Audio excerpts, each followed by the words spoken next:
They come out here in the eye. On 1st and 10, it's Ryan. Sanu with a grab over the middle. And Brandon, I think Mohamed Sanu had a nice career while he was in Cincinnati, but he really elevated in 2016 in Atlanta. The most catches for himself in a single season. 59 of them, 4 touchdowns. Really a nice compliment to Julio Jones, and he was a nice compliment in Cincinnati. I don't want to say he's not a number 1 receiver, but he plays that number 2 slot well, doesn't he? He does, and I think it's because of his versatility. He can play in the slot. He can play out wide. They can use him as a wildcat quarterback. He has thrown passes in the NFL. In fact, going back to his days at Rutgers, I think he threw 18 passes while he was at Rutgers. So you never know what you're going to get when Mohamed Sanu has his hands on the football.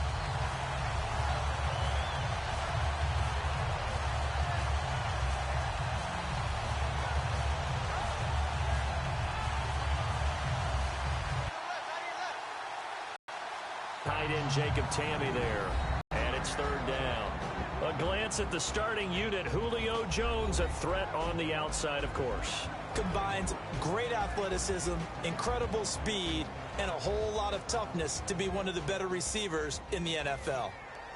And the offense looks to pick up the first here on 3rd after that incompletion. 3rd and long. It's Ryan. And unable to connect on the long pass. It falls down incomplete.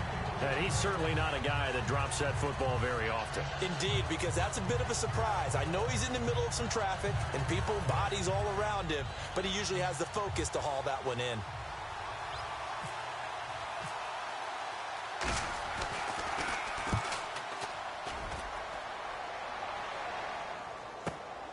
And this will be taken at the 13. A very good return that time. 18 yards. And possession will switch hands. 1st and 10.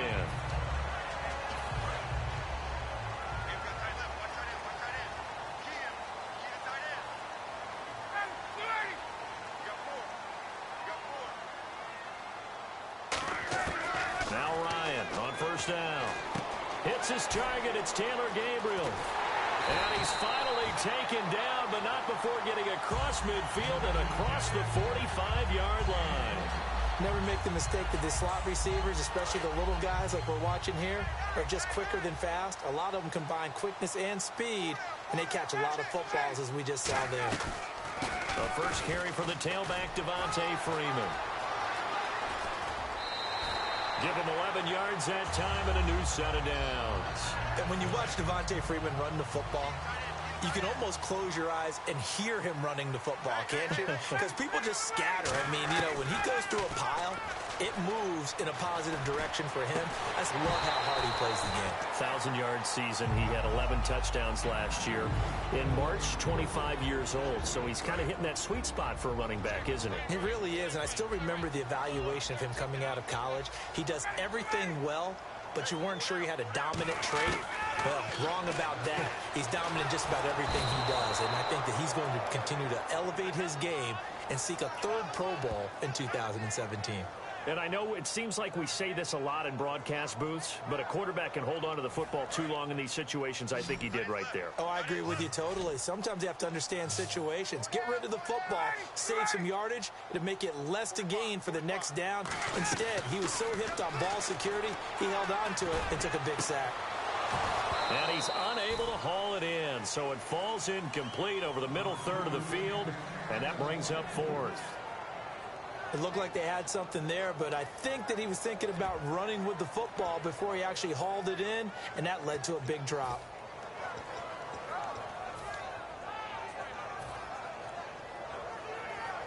And how about this? 4th and long, and they're going to go for it.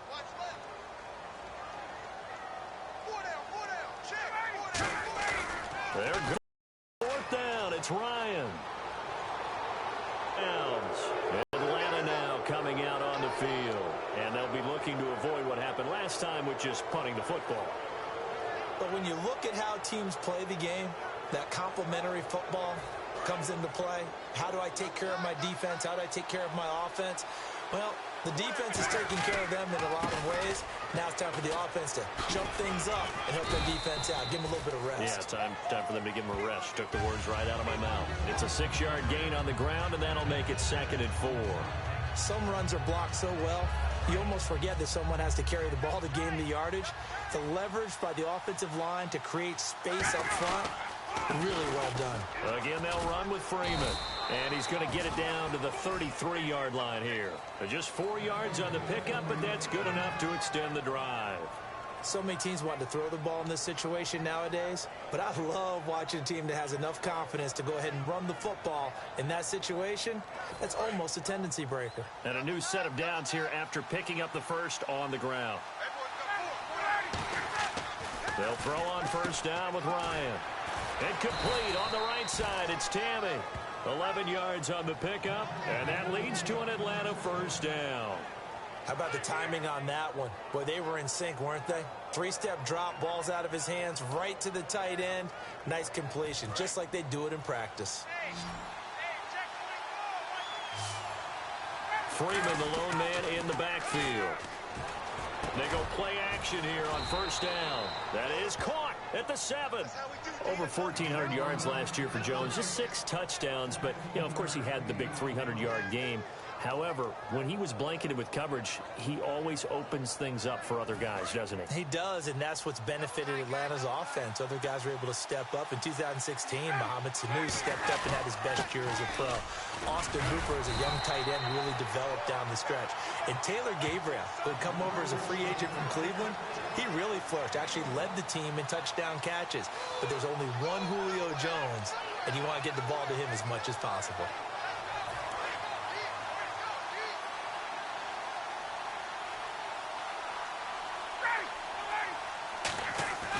On second down, Ryan. That's caught at the 1. Alongside Charles Davis, Brandon Gaudin, it's the Falcons in possession to begin quarter number 2. And they'll come up looking to keep this drive moving. They're knocking on the door as they come to the line here on 3rd and goal from the 1. On 3rd and 1, Ryan. And that was a nice play. He knocked it away, but obviously you want the interception in this situation. You want to take away any chance that they have any decision to make on 4th down. But things happen so quickly in the end zone in this compressed area of the field that you're just happy to knock it away and not allow a touchdown. Now it's and this is caught for a Falcon touchdown. Mohamed Sanu there to make the grab. And the Falcons are in for 6. Big 4th down conversion for the score, and the defense, that is a tough pill to swallow. Big time for them. How about them just deciding to go for it on 4th down? And, okay, forget the field goal, because that looked like an easy 3 points. Yeah, you might have had a defensive breakdown in there, but they pressed the issue and found a way to get it into the end zone. Give them big credit for that. And whistle blown. A timeout here is taken, and it's taken by the kicking team. They'll have 2 remaining as we step aside here in this second quarter.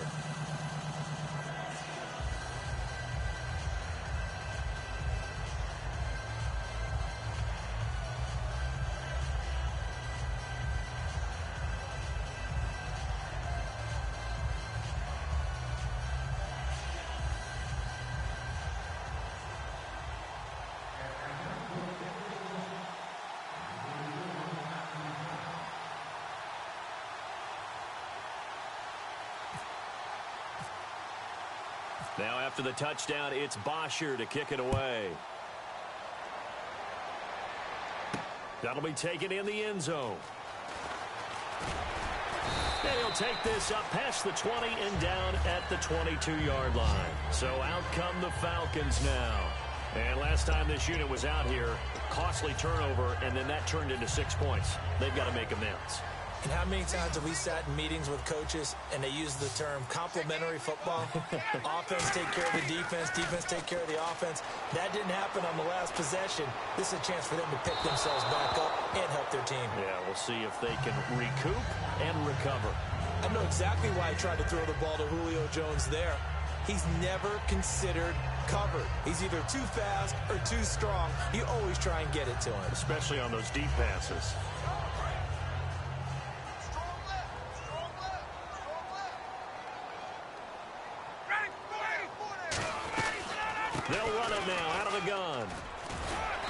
They'll take this one up close to the 25-yard line. Call it about a gain of 3, and they'll be looking at a 3rd and 7 coming up. Partner, we know today's NFL is really built around the guy throwing the football. But these short runs, they still pay dividends because they can take their toll on a defense, and they can add up as the game goes along. You control the clock, you control the ball, and that way you often control the game. Finding Gabriel complete. 9 yards on the pickup there, and it keeps the drive alive.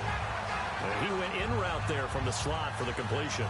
Love how he runs his routes because it's all setting up your defender. Give him a little something one way, take it the other way. Head and shoulder fake. Sometimes you make one step to the outside, then break it inside. Really well-run route. And incomplete, a drop there in the middle third of the field. That'll bring up 2nd down.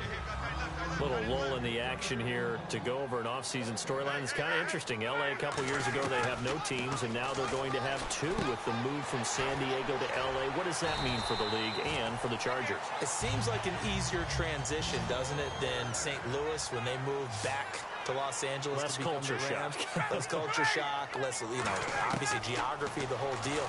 But it's a transition is not going to be easy. Remember, they're going to go play in a soccer stadium, essentially, for at least the first couple of years before they share a stadium with the Rams. So that changes things. Obviously, trying to create an identity in the market they haven't been in a long time. They began as the Los Angeles Chargers, but only played 1 season as such.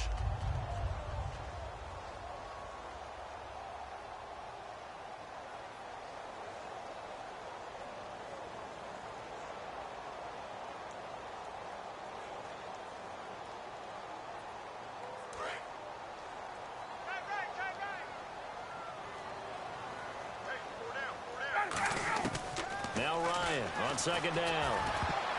Throwing middle, but it's incomplete. In most pass defenses, the guy playing safety has the ability to roam free and try and go to the football. But when you're in man, you've got to cover just like a guy playing out on the corner. Lock up on the receiver and go to the football. That's exactly what he did, batting that one away. An extra defensive back in the game now here for 3rd and 4. The former Indiana Hoosier here, Tevin Coleman. And that play will go nowhere, losing yardage back near midfield at the 49. It's a loss of a full 3 yards, and it brings up 4th down.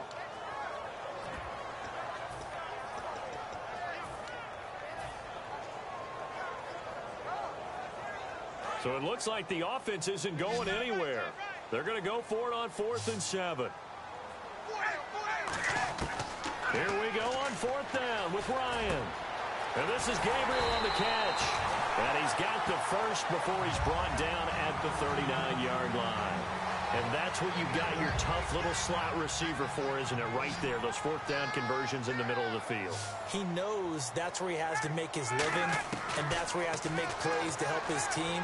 And no one is asking him to do anything more or less than do exactly what we saw there. Call it a 1-yard gain on the play, and it'll bring up a 2nd down.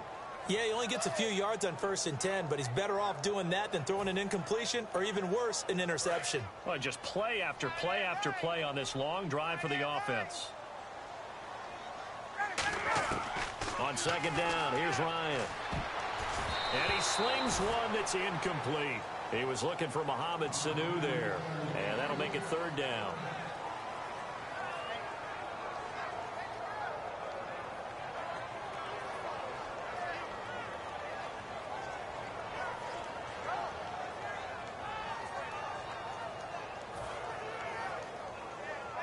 They need to get to the 29 if they want to pick up a first here on 3rd down.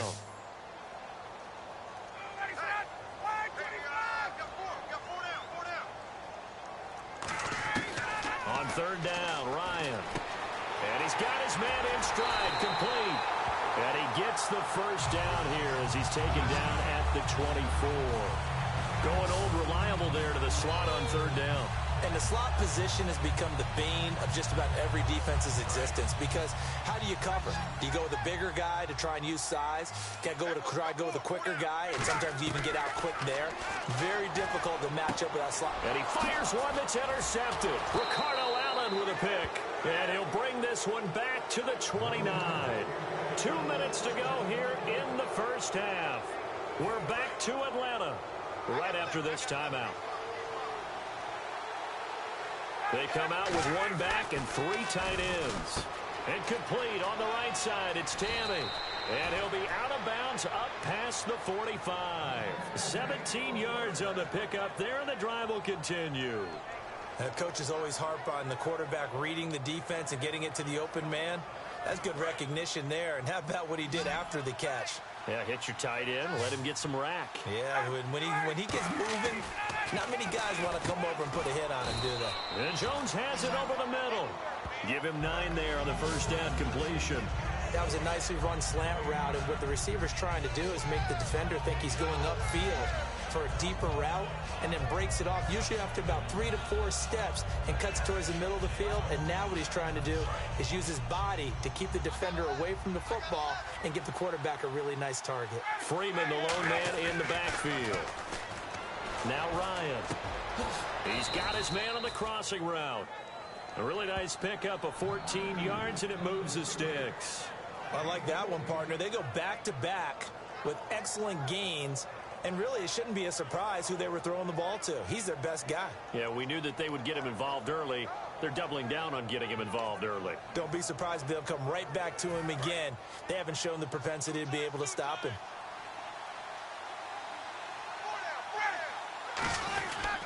Ryan on the handoff. It's Freeman. And he is swallowed up right at the line of scrimmage. Just a yard on the first down carry, so it's 2nd and 9. Now that's the type of play that'll fire up the defense. Hold them to 1 yard on a first down run. It'll be interesting to see if the offense decides to press the run at all, or if they'll abandon it now after gaining only 1 on that play. Here's Ryan. And Tammy with it over the middle. And he's able to get it down to the 25-yard line. That catch good for 5. It's 3rd down. Now whistles come in. We're going to get a timeout here by the offense. And with halftime on the horizon, they'll be out of timeouts from here forward.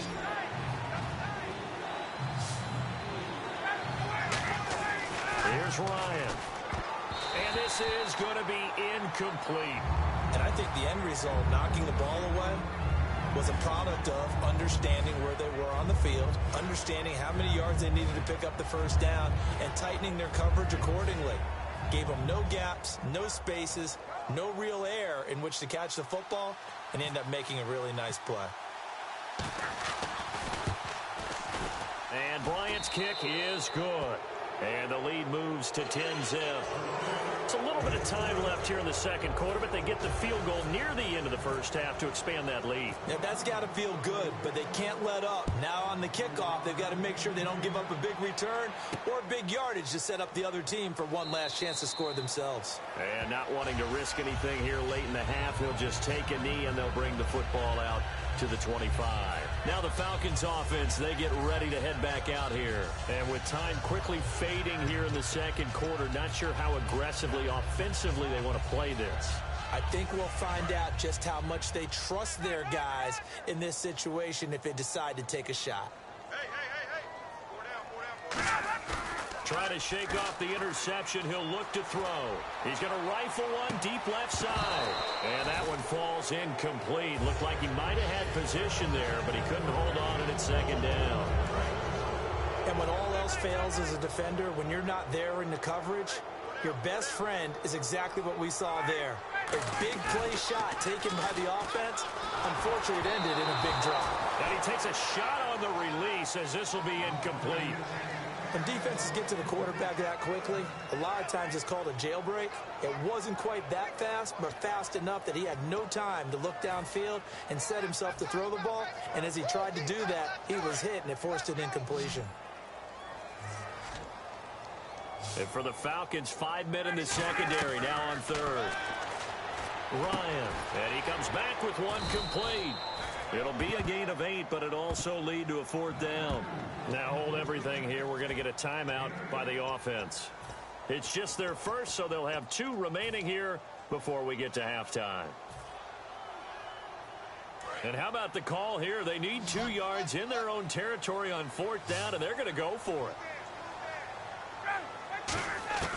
Here we go on 4th down with Ryan. And no escaping this time as he'll go down. They got him for a sack. Now the Falcons offense gets ready to head back onto the field. And with great field position here, chance for some points before the break. That's prime real estate. Just have to decide how they want to try and take their shot to try and put those points on the board. And they'll start this drive with very good field position. They'll put 2 receivers left, 2 to the right. Now Ryan. Oh, the ball comes out on the hit, but they'll say it's incomplete. How many times when we see an incomplete pass, we just look at the receiver and say, should have caught that one. That was a drop, and we just put it on the offense. How about a little credit for the defense there? They just forced an incompletion. Yeah, especially after starting in a tough spot defensively, but a good start there on first down. That gave them a little extra confidence there, starting, as you said, in a tough spot and being able to make a play on first down. And the kick for the 41-year-old is up and good. First half in the books. You're watching the NFL on EA Sports. So both teams have their marching orders, and we'll get going again here in quarter number 3. This is fielded a couple yards deep. And he'll be brought down at the 23, make it the 24-yard line. Here comes the Atlanta offense now ready to take over here. They come out here with a 0 on the scoreboard. What was said in that locker room? That's what I want to know. I would love to have been in there because we often have the feeling that there's a lot of shouting, screaming, people upset. But typically, halftime locker rooms are a lot more clinical than that. And in this case, are they upset that the plays weren't working because of execution? Or did they think they were just bad plays to call? Yeah. We'll find out pretty quickly here if they feel like they had something going, but they just need to do it a little bit better or not. We'll find out. He completes it to Julio Jones. Touchdown, Falcons. Julio Jones, 71 yards. And the Falcons draw a bit closer. As a fan, is there anything prettier than a well-executed post route? No, it's a thing of beauty, especially when it's done like that for a touchdown. The throw, the catch, and how about the run after to get it to the end zone? And he will get into the end zone to cut the lead a little bit further.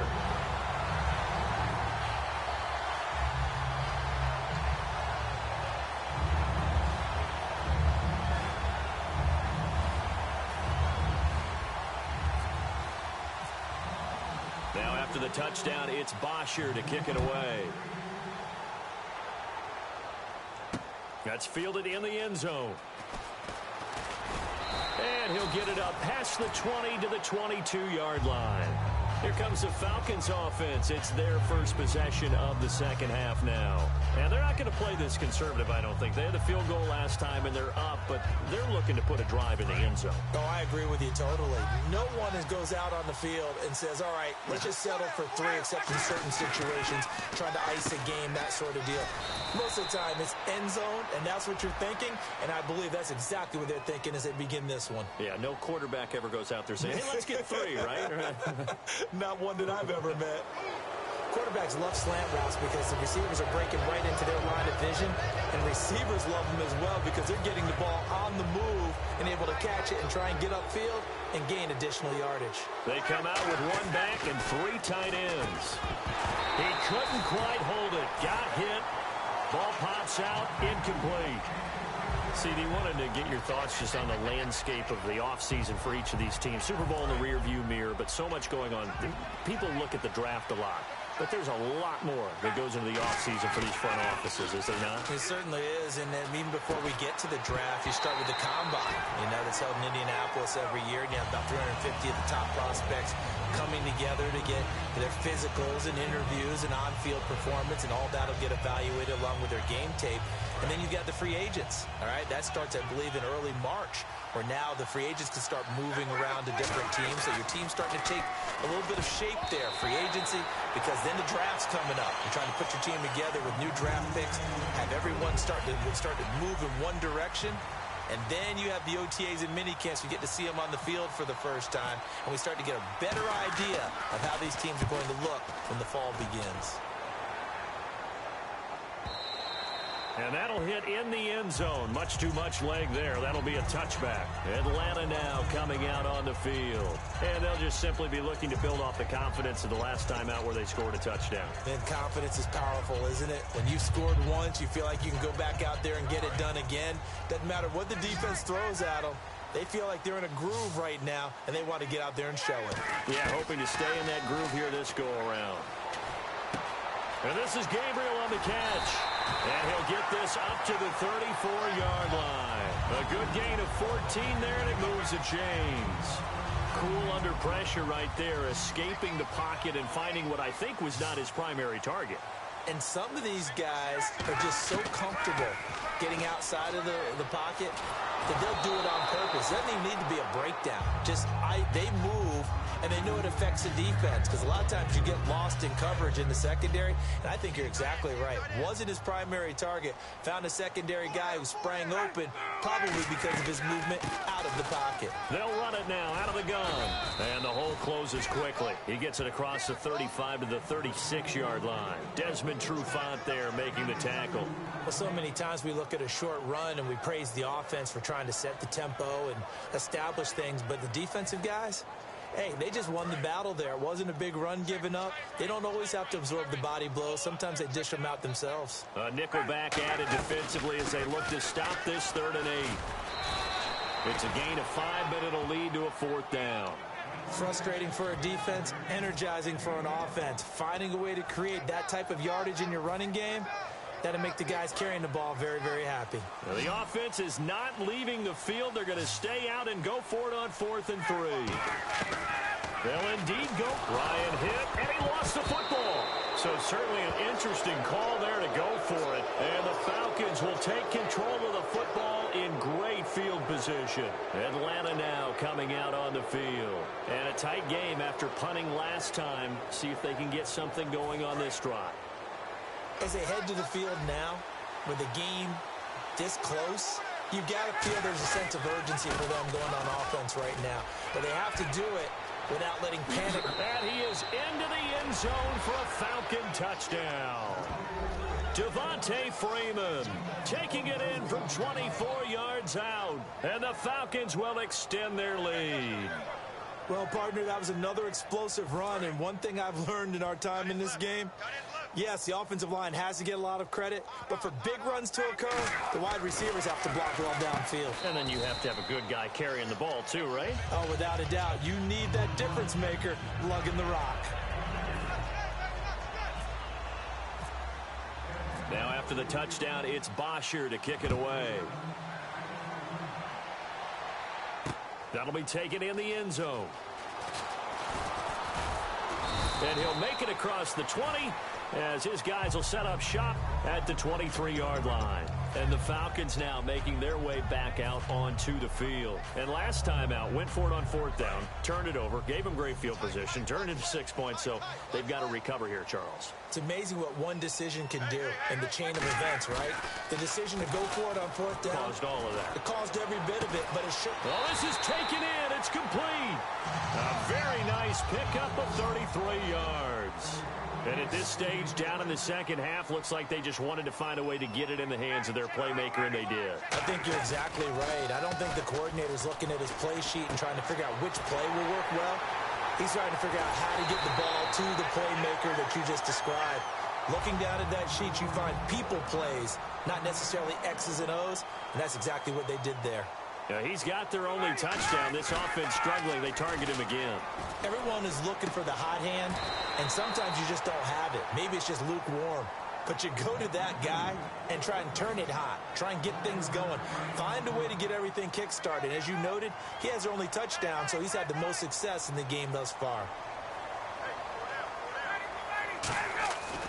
Again, Ryan. That's caught at the 2. 8 yards on the completion, but now they face 3rd down. Charles on the slant. You always need good ball placement. They got it there. Brandon, the quarterback, put it in the exact perfect spot, right to the upfield shoulder of the receiver, and he used his body to keep the defender away.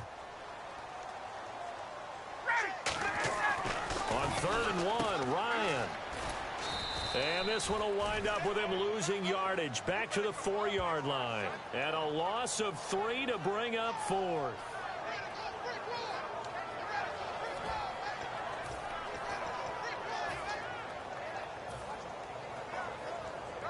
Still just the third quarter, but they've got to make something happen. I think they know that. They're going for it on 4th.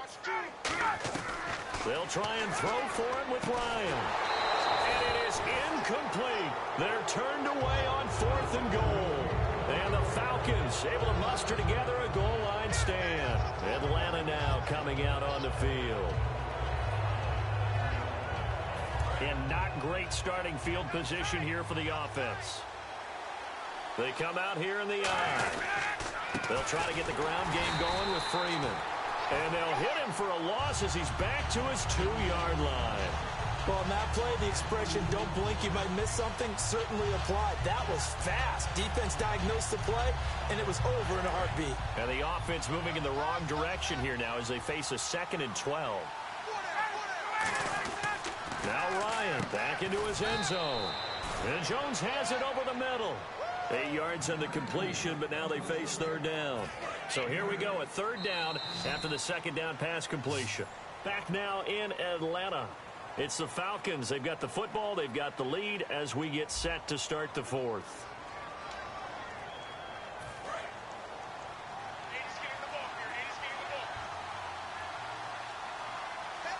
They come out with 1 back and 3 tight ends. And that is incomplete.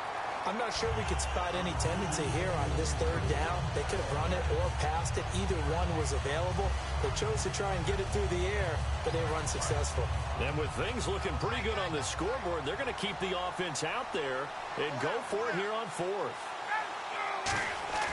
The Falcons will go for it. It's Ryan. And that is incomplete. Dan Quinn's guys unable to come through there on 4th down. And now possession will go over inside the 15-yard line. Really nice starting field position here for the offensive unit.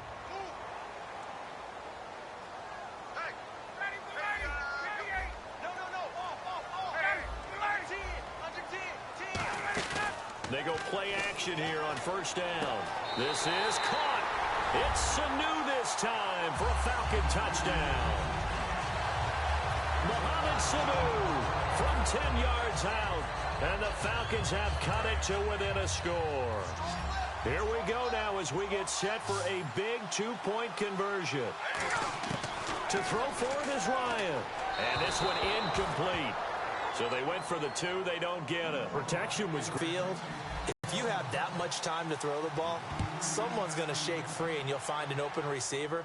But condensed near the goal line on a 2-point conversion, all that exit, there's not any extra field. So it kind of closes in on them.